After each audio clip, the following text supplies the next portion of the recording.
Welcome to today's episode of Get a Better Broadcast Podcast and Voice Over Voice. Yesterday we started talking about how studio tech can make your voice, which is already sounding great, but sound brilliant, even better than it was before, by putting a little bit of a polish on it as well. So we're going to be talking today about equalization, compressors and de-essers, in that order over the next couple of minutes. Tomorrow, noise gating and ducking are our topics, and then a little bit later on, in a couple of 3 days' time, audio troubleshooting, curing some of those basic studio sound problems that you may come across.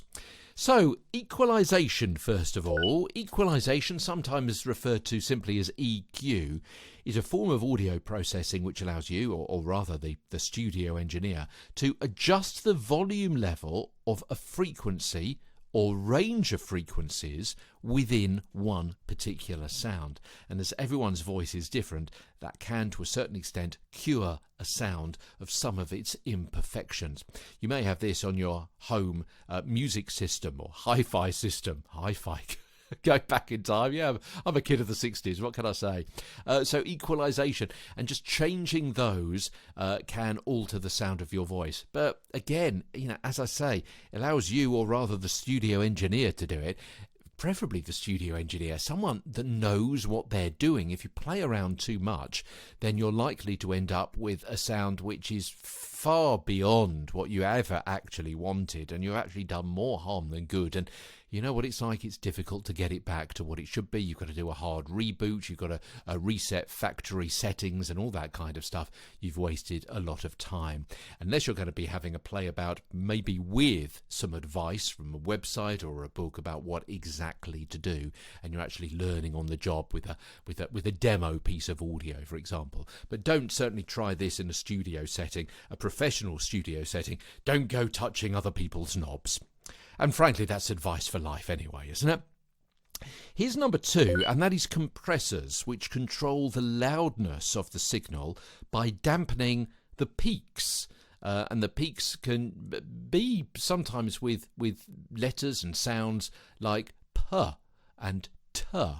Those kind of sounds in words, but also laughs and particular ambient sounds as well. Compression, quite a complex process, and there are multiple parameters that you can adjust, but overall it can make a sound fuller, if you like, and tighter and more kind of well defined, compressing some audio so you don't have as many peaks, and boosting other sounds so you don't have as many troughs. A compressor is usually a good thing to have, and certainly they're in broadcast radio studios to a large extent as well. De-essers is the final thing we're going to be talking about today, and they reduce the sibilance in a vocal recording. So that's the frequency made by S and T and sh sounds. And sometimes the way that some people speak, because of how they've been brought up, how that their mouth furniture is, how they pronounce words almost since birth, sometimes the S's come over as very sibilant. And not passing judgment on whether that's good or bad, because that is part of how they speak and part of their personality. May even be why they've been employed as well, to have a bit of colour, have a different kind of voice. But on occasion, sometimes engineers want to reduce that sibilant sound. If that is you may want, who speaks in that way, you may be a bit self-conscious and want to reduce it as well, for whatever reason. That's entirely your call. But if you do wish to do that, either as a presenter or a producer, then you can with the use of a de-esser.